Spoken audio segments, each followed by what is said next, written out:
Underground Bunker.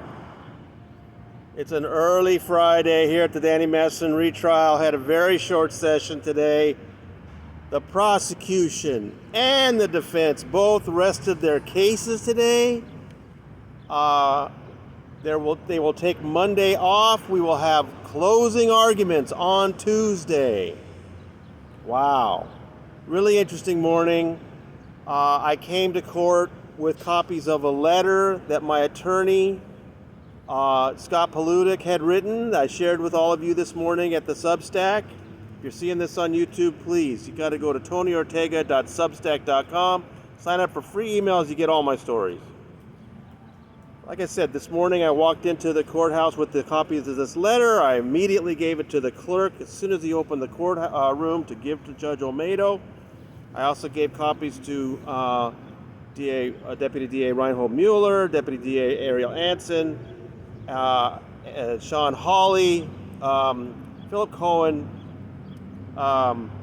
He just said, he kind of pointed at Sean like, give her my copy.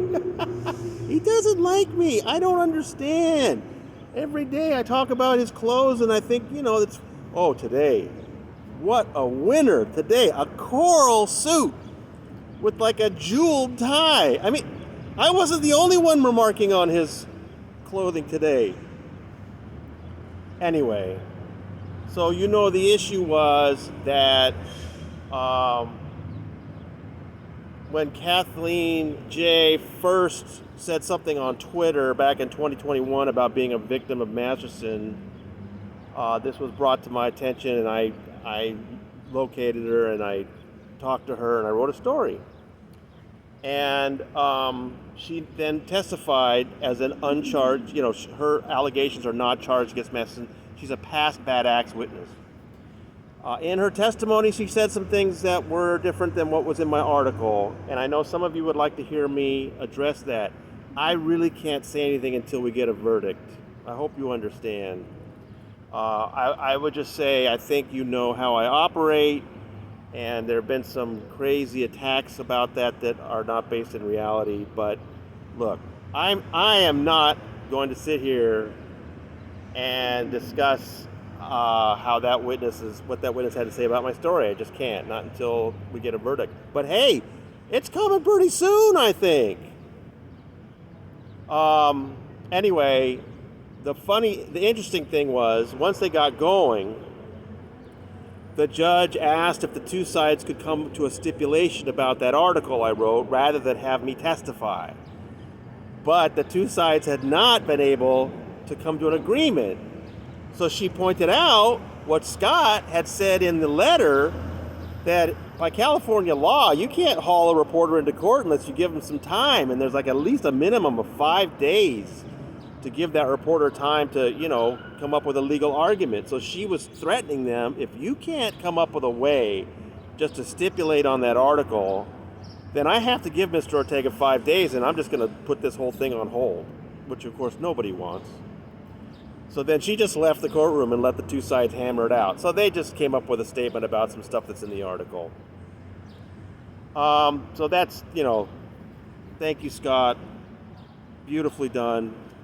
Come on, I don't want to be a witness in this trial.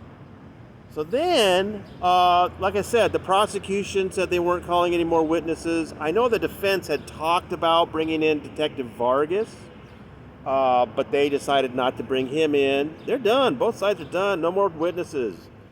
So they brought in the jury to tell them that both sides have rested and that the jury gets Monday off. And then after the jury got to leave, then they brought up the other issue that's still boiling, and that is the leak of the DA's redacted discovery materials to the Church of Scientology.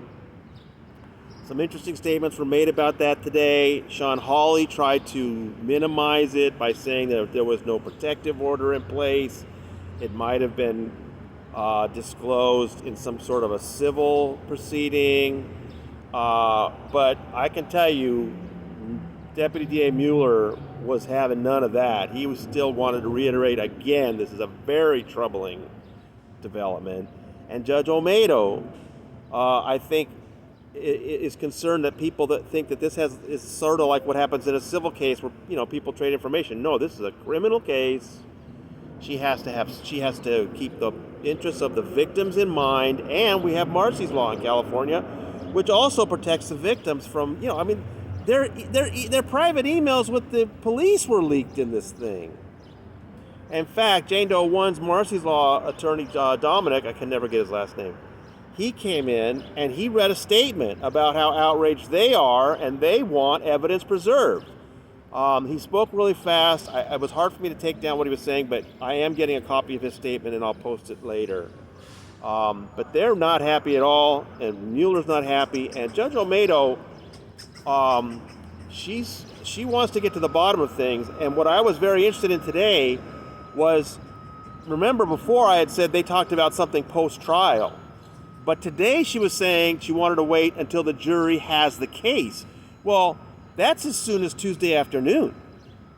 And if the jury takes a few days to deliberate, perhaps in that period they'll get back into this and we'll get to see maybe some testimony. They'll bring down Vicky Pobreski, and Sean Hawley said Vicky Pobreski is willing to come down and talk about it. For me, the best moment was when Sean Hawley was saying it might have been a civil thing, nothing untoward happened, nothing nefarious. She's spoken to Ms. Pobreski. And so Judge Olmedo said, well, did Ms. Pobreski tell you how she got it? Oh, Sean Hawley was kind of, yeah, she really was. I don't know that she was quite prepared for that. She didn't have anything to say about that. So, yeah, definitely hanging over this trial is that discovery material was leaked, and that issue's not going away. Definitely came up again today. The other thing that happened today, I talked to somebody else who was in the courtroom. I missed it. Masterson got angry, and he grabbed the bailiff because there was a man sitting in the DA row, in the front row. It turns out it was the husband to one of the Jane Doe victims, and that Masterson felt this guy was glaring at him, and the bailiff backed him up. So the judge said to this man, look, I'm not excluding you. I don't exclude people for things like that, but don't glare at him, don't stare at him. And he did leave after that. Didn't look very happy. So interesting little moment. But hey, we're moving on. This afternoon they're going to work on jury instructions. I'm not sticking around for that. I'm sorry. But we'll be back on Tuesday and get to see some closing arguments and see how these two sides put together all those witnesses. Much faster than last time.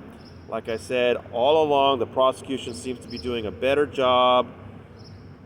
Does that mean this jury is going to... Well, we don't know. All I can tell you is every time I look at the jury, they seem interested. And that's basically all we can ask for. So very short day, very interesting day. And we're getting real close. We may have a verdict this time next week, people. Wow. All right. From the Clara Shortridge Foltz Criminal Justice Center, this is your proprietor signing out.